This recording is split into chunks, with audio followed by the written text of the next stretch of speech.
Hi again, everybody. This is the Master Chief coming to you from Colorado once again. Today's episode, we're going to talk about first aid. What I'm going to talk about here is what's called the individual first aid kit. Soldiers and sailors, airmen, Marines, anybody in combat have always carried some sort of medical gear, whether it just be a rolled up bandage, anything like that. But today we're going to talk about something that I really believe in. I personally am a wilderness first responder. I was an EMT when I was in the teams. Today I work for search and rescue up here in the mountains, and we go out and help people in the backcountry. So I know a little bit about this. I have about 10 of these. I keep a couple in my truck all the time. I keep a couple in my snowmobile tunnel bag all the time. I have one in every bathroom. I have one in my garage. I believe in these so much, one in my kitchen. I believe in these so much, it's something everybody should have, but also you should have the knowledge of what's in them and how to use them properly. One of the first things I'm going to say about this is I am a medical professional, but this is not a medical training video. This is simply a video to go over what's in most blowout kits today, or most IFAKs, individual first aid kits. So I'm going to go over each piece in here, tell you what it's about, but this is not a medical training video. All right, so let's start looking at one of the individual first aid kits. This particular one is one I really like. It's got the MOLLE on the back, so you can attach it to gear, you can attach it to your truck. So as we lay it all out, everything's in its own pouch. So you have a good index on how to find everything that's in this pouch. Some of the first things we're going to talk about is PPE, all right, personal protection equipment. One of the things in this kit that you'll find right away is a set of rubber gloves. PPE, or personal protection equipment, is super important. A set of nitrile or sterile gloves, sometimes you'll see latex, but these are imperative for you to wear when you approach someone that you don't know, because you have no idea what pathogens they're carrying. You could be coming up on anybody and you just never know. So PPE is very important. Always put these gloves on before you start working on someone that you don't know. People, family, friends, stuff like that, it's a little different.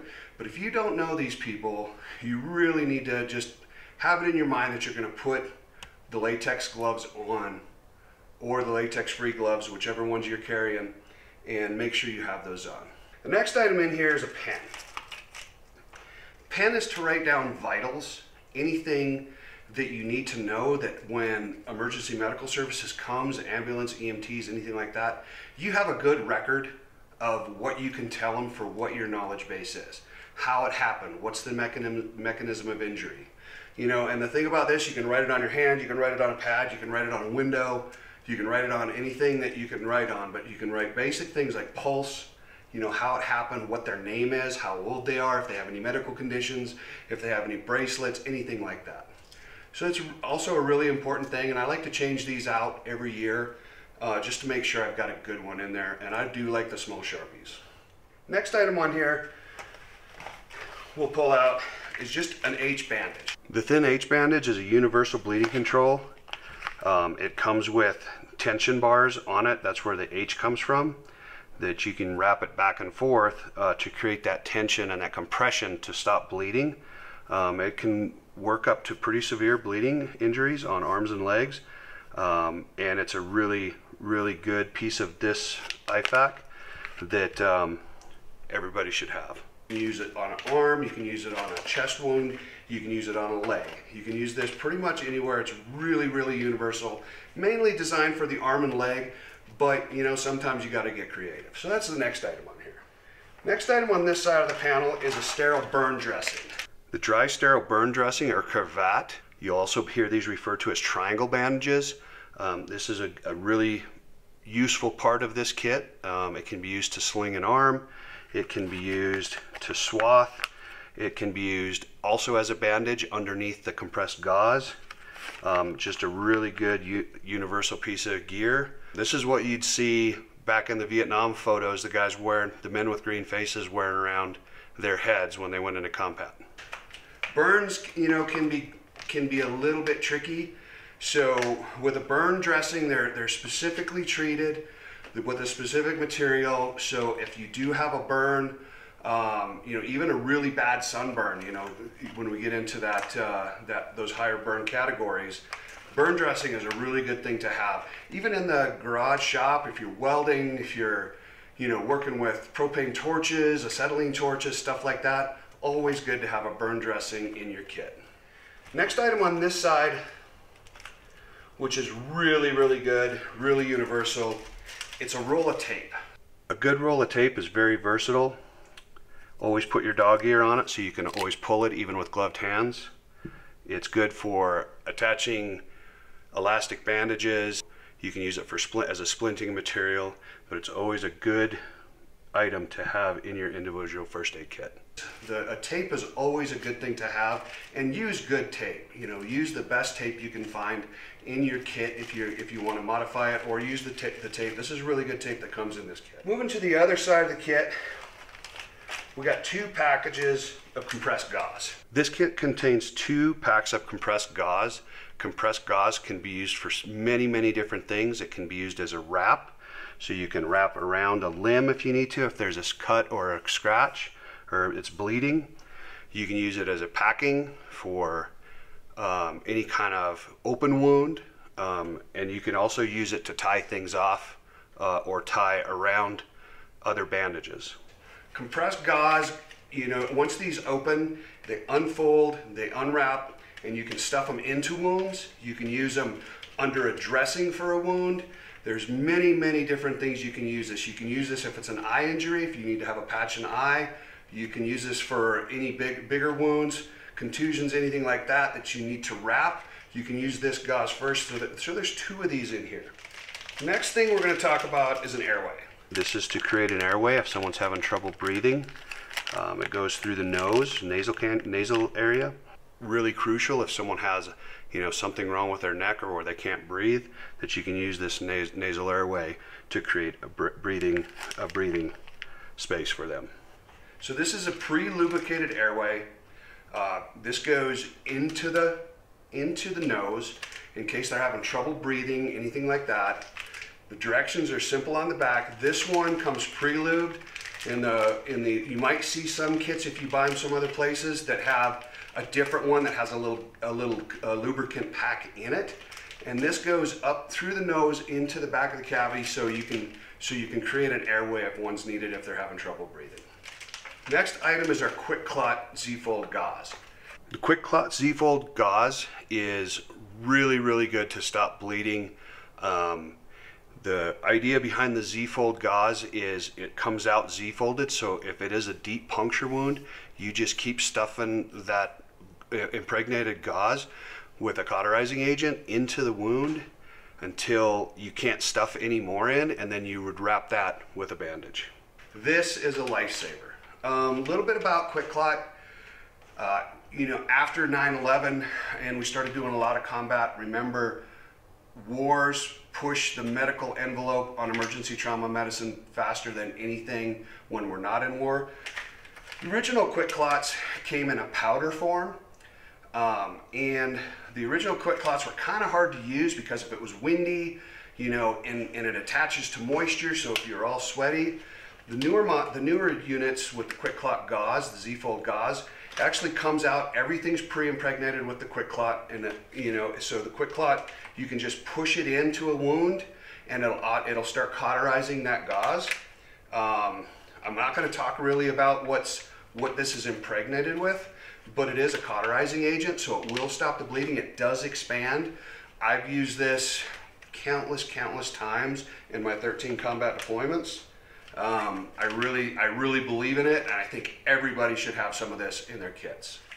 Number 1 item to have, tourniquet. The cat tourniquet, also in this individual first aid kit, can literally save a life. I have used these in real world scenarios for blast wounds, for IEDs, for RPK, for many different kinds. I've also used these in the civilian world, up doing mountain rescue, snowmobile mountain rescue, as well as a medical representative up here with the advanced snowmobile team. where we've had to use tourniquets to stop some pretty significant crashes up in the high mountains. I've put many of these on, and I still put them on today when I'm riding mountain rescue. It's the one thing that I think everybody should have. They're so versatile. There's many different kinds. You know, this particular one is the cat model. There's several companies that are approved that have really good results. This particular one is the cat. The windlass is built in. A tourniquet can save a life. You can not always can you save the limb, but you can save the life. So I actually carry an extra couple of these in my kit. On my snowmobile gear, I have one exposed in case I have to get it on, because time matters. When I was in combat, when I was wearing the kit behind me, I always had one in there, one in my IFAK on my body. Can't say enough about the tourniquet, but learn the proper use, take the time, learn how to use them, learn when to use them, and but always have one, because they're lifesavers. Next thing in here is another burn dressing. This is a pre-impregnated burn dressing. It's got a water jet solution in it that is good for pretty significant burns. It's long enough to go up an arm or on a leg. This would be covered with, you know, some sort of other sterile bandage on a burn, and it's a really good part of this kit to have, especially if you weld, or if you are working around burners or torches or camp stoves or anything like that. This is a wet burn dressing opposed to the dry sterile burn dressing. So we have two different kinds. It's going to depend on the type of burn there is. So when you look at the water gel burn dressing, this, and again, the directions are on the back, really easy to read on everything in here. But again, I will reiterate, take the time to learn what you have in your kit and learn how to use it. This burn dressing works really good for open burn wounds. So that third degree area, third degree classification area, again, you need to learn how to use these. Sterile dressing, you can use these in conjunction, so know what you got in your kit. Second to the last thing in here is the hyphen vent seal or chest seal. This is the 3-vent version. This kit contains one of each depending on what type of wound you have. It has a single vent version as well as a 3-vent version. This is particularly is the 3-vent version. This is for deep penetrating wounds that would cause damage to the lungs, and it's really good to have if you're in a dynamic environment where you could have a penetrating wound in the lung area. Again, this is the single vent version of the hyphen, also in this individual first aid kit. This is also for penetrating chest wounds. It just depends on what kind of penetrating chest wound you have. I will say again, please get professionally trained on everything in this kit before you take it out and carry it, because you have to know how to use this stuff for it to be effective. Again, like almost everything in here, there's different manufacturers, there's different ones. You should always look for an NSN number. That means that lets you know the national stock number, that you know that these have been really tested by third-party agencies in order for the military and the government to buy them. So the hyphen has chest seal, there's two different ones. There's one that's vented, there's one that's not vented. Again, I'm not going to get into how to use these, how to apply them. Please learn that, take a class, you know, get qualified to use these. But the vented and the unvented come together in a pack. Almost every chest seal brand out there, whether it's the hyphen, the halo, the Asherman, they'll all come as a 2-pack. And again, life-saving. I've used these in combat, so I know they can be a lifesaver. And everybody's like, well, why do I need a chest fan? You know, a chest seal.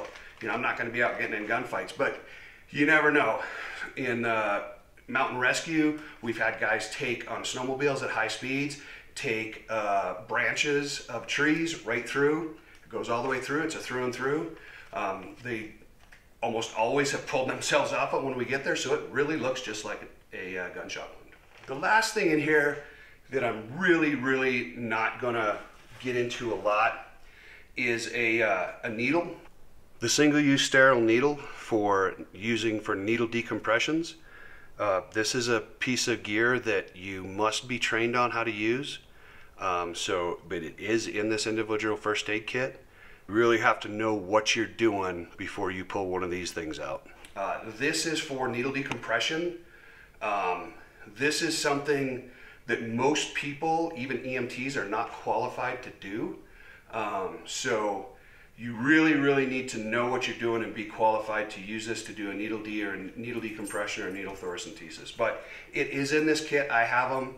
I have been trained on them. But at the end of the day, when it becomes life, limb, or eye, you know, you got to do what you got to do. So it's your call if you want to carry one and have it, or if you want to, when you get the kit, if you're not comfortable with it, just to take it out, put it in a sharps container and let it go. So we've covered everything in the kit, everything from burn dressings to compression dressings to gauze to the tape to keeping track of everything you're doing. I want to reiterate, this is not a medical training class, but in all my years, I carried something like this.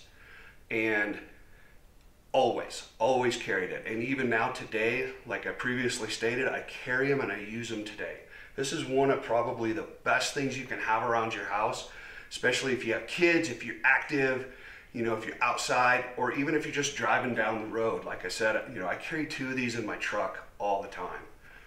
And if I ever used them, which I have on several occasions, I take the time to buy the good stuff, put it back in there so they're always ready. I hope you guys all enjoyed this latest episode. We talked about the individual first aid kit. Again, I recommend buying a few of them, and I hope you guys never have to use them, but if you do, please have the training, have the gear, and be ready. Always try to be ready. This is the Master Chief from mountains of Colorado. I'm out.